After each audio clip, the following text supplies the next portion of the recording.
नमस्कार, आप बहुजन टीवी देख रहे हैं और मैं आपके साथ प्राची हूँ। फिलहाल मैं प्रेस क्लब में मौजूद हूँ और मेरे साथ नवदीप कौर हैं। नवदीप कौर की गिरफ्तारी को लेकर के आप सभी ने सोशल मीडिया पे बहुत सी पोस्ट देखी होंगी, लगातार खबरें भी सुनी होंगी।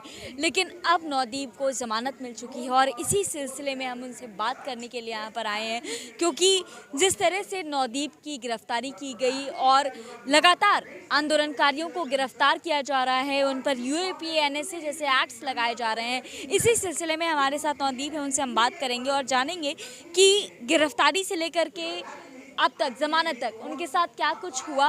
और फिलहाल मैं सबसे पहले जानना चाहती हूँ कि आपकी स्थिति कैसी है जब से आपको जमानत मिली है, मानसिक तौर पे भी, शारीरिक तौर पे भी आप कैसा महसूस कर रही हैं? देखिए, मानसिक तौर पे मैं अच्छे तरीके से तैयार हूँ, आगे भी और भी अच्छे तरीके से लड़ने के लिए तैयार हूँ, क्योंकि हम लोग पहले भी कोई गलत काम नहीं करे थे, आगे भी कोई गलत काम नहीं करेंगे और हम जनता की आवाज़ हमेशा बनते रहेंगे। लेकिन शारीरिक तौर पर मैं काफ़ी ज़्यादा वीक हो गई हूँ, क्योंकि जेल का जो खाना है और जो बाहर के खाने से बहुत अलग है। अभी जब मैं बाहर आई हूँ तो खाना उस तरीके से जब मुझे एकदम से हैवी खाना मिलने लगा तो वॉमिटिंग वगैरह होना, तो शारीरिक तौर पर काफ़ी ज़्यादा कमज़ोर हो गई हूँ। लेकिन ये है कि हम लोग और भी ज़्यादा आगे जेल में बस रोटी और सब्ज़ी मिलती है, जो बहुत ही अलग तरीके की होती है, जो बाहर के खाने से अलग होती है। लेकिन वो बाहर के खाने के साथ मिलती जुलती नहीं होती। इसीलिए जो बाहर के खाने के खाना स्वाद में डिफरेंस होता है या बनाने में, मतलब कैसा कैसे? स्वाद में भी और बनाने में भी वो अलग ही होती है। मशीन की रोटी होती है और वो अच्छा अच्छा। बहुत अलग तरीके की होती है। तो जेल का और बाहर का फ़र्क तो है ही, बिल्कुल बिल्कुल। क्योंकि वो चार दीवारी है, जेल है। वो इंसान को फील करवाया जाता है कि आपने गलत किया, आप यहीं पे रहो, तो आप आगे से गलती ना करो। तो इसीलिए जेल का तो माहौल ही ऐसा होता है। तो बाहर और जेल के अंदर का तो फ़र्क है ही। लेकिन अभी मानसिक तौर पे मैं अच्छी तरीके से तैयार हूँ। मैं आगे भी जनता के लिए ऐसे ही काम करूँगी। बिल्कुल, नवदीप एक सवाल और है, क्योंकि आपकी उम्र बहुत कम है और आप जेल से होकर के आई हैं, तो मैं उसका एक्सपीरियंस आपसे पूछना चाहती हूँ कि आपको कैसा माहौल वहाँ देखने को मिला, आपके साथ क्या किस तरह से लोगों ने रिएक्ट किया? क्योंकि मैंने बहुत सी बातें सुनी हैं कि आपको इल ट्रीट किया गया, आपके साथ शोषण भी हुआ, इस तरह की बातें सुनने में आई, तो उसमें कितनी सच्चाई है, मैं जानना चाहती हूँ। देखो, थाने में, कुंडली थाने में, सोनीपत तो मेरे साथ बहुत कुछ हुआ है। लेकिन जब जेल के अंदर गई 14 दिन तक तो मुझे क्वारंटीन में रखा गया, क्वारंटीन कर किया गया। घर वालों से मिलने तक नहीं दिया जा रहा था, मेडिकल नहीं मेरा हो पा रहा था। हालांकि मेरे काफ़ी बॉडी पे निशान थे, मेरा मेडिकल नहीं हुआ था और मुझे पता भी नहीं था कि मतलब जेल में कोई ऐसी डॉक्टरी सुविधा मिलती है। और उसके बाद कोर्ट से ऑर्डर होने के बाद जाके मतलब मेरा मेडिकल हुआ है। और जेल में बाहर की स्पोर्ट की वजह से मेरे साथ ऐसा बहुत बुरा व्यवहार तो नहीं हुआ है। लेकिन जो आम लड़कियां हैं उनके साथ मेरी ज़रूर बात हुई है। जो वहाँ पे लड़कियां थी, महिलाएं थी, जैसे बुटाना की केस की लड़कियां थी, उनके साथ तो मेरी बात हुई है। तो ये बहुत आम सी बात है कि पुलिस वालों के साथ पुलिस वालों का महिलाओं के साथ ऐसा करना। तो बाकी फ़र्क तो है ही है कि ये मुझे लगता है ये आम बात बिल्कुल नहीं है, क्योंकि पुलिस वालों को ये अथॉरिटी नहीं है कि आप महिलाओं के साथ गलत व्यवहार करें। उन महिलाओं के लिए ये आम बात थी।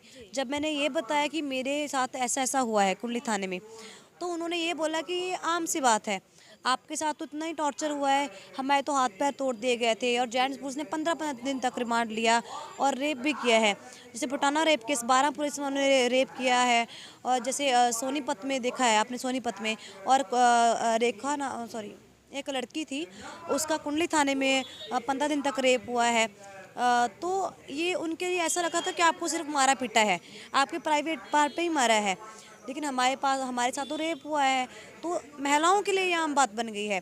तो ये तो बहुत बड़ा सवाल बनता है कि ये आम बात नहीं है, ये बहुत सीरियस सवाल है और बहुत ही सीरियस मुद्दा है, जिसके लिए सभी इंसानों को बोलना ज़रूरी है। गालियाँ भी दी गई आपको, जी जैसे बिल्कुल। मैंने सुना है कि सच्चा है ये? जी बिल्कुल, ये जाते सूचे गालियाँ भी दी गई और उस तरीके से मारा पीटा भी गया है। ये बिल्कुल सच्चाई है। और ये उन्होंने इसलिए भी बोला कि मैं एक मज़दूर हूँ और मैं एक मज़दूर एक्टिविस्ट हूँ।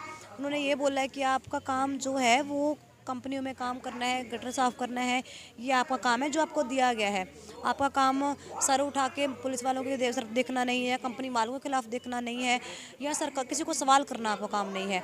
तो आपको जो काम दिया गया आप वही कर सकते हो।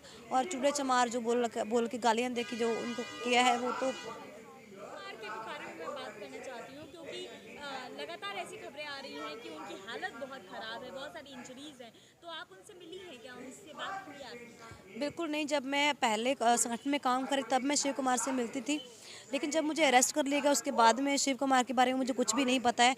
शिव कुमार को इसलिए पकड़ लिया जाता है क्योंकि वो जो मजदूर अधिकार संगठन का एक्टिविस्ट है, एक उनका प्रेसिडेंट है, और उस दिन 12 तारीख वाले दिन शिव कुमार वहाँ पे शामिल भी नहीं था, और उसको पकड़ के उसके साथ इतना टॉर्चर किया जाता है, उसका मेडिकल तक नहीं किया, उसको दवाई तक नहीं मिलती है, और कोर्ट के ऑर्डर के बाद जाके उसका प्लास्टर लिखवाया जाता है, लेकिन अभी भी उसको हॉस्पिटल में नहीं भेजा गया। मतलब शिव कुमार से अभी मेरी कोई बात नहीं हो पा रही है, मुझे कुछ भी नहीं पता उसके साथ क्या हाल है उसका अभी। अच्छा, मेरा एक सवाल और है, जब आप जेल के अंदर गई तो आपको कोई मेडिकल फैसिलिटी, क्योंकि आपको चोटें आई होंगी, तो मेडिकल फैसिलिटीज़ आपको प्रोवाइड की गई थी वहाँ पे? नहीं, ये तो ये है कि कोरोना की वजह से जो भी बाहर से एक बार इंसान आता है 14 दिन के लिए उसको क्वारंटीन में रखा जाता है, तो मुझे इतना भी पता भी नहीं था कि यहाँ पे कोई मेडिकल सुविधा भी मिलती है। तो 14 दिन के लिए तो क्वारंटीन में रखा गया, लेकिन जब मेरी मुलाकात हुई है मेरी बहन से, तब मैं उनको बोल रही हूँ कि मेरे साथ काफ़ी बुरा व्यवहार हुआ है, मेरे काफ़ी चोटें हैं। तब जाके जब मैं कोर्ट से मतलब परमिशन लेने में 14 दिन लग गए थे, तो 14 दिन तक मैंने किसी को कुछ पता नहीं चला कि मेरे साथ इतना कुछ हुआ है। तो ये हमारे साथ नौदीप थी, इनसे हमने बात की और बहुत सी सच्चाइयाँ इन्होंने बताई हैं, जो कि अपने आप में बहुत से सवाल भी खड़ी करती हैं। लेकिन अभी फ़िलहाल नौदीप का जो जज्बा है वो बिल्कुल वैसा ही बरकरार है। इनका कहना है कि ये किसान आंदोलन से भी जुड़ेंगी। तो इस तरह की तमाम खबरों को देखते रहिए। आप बहुजन टीवी देख रहे हैं। नमस्कार।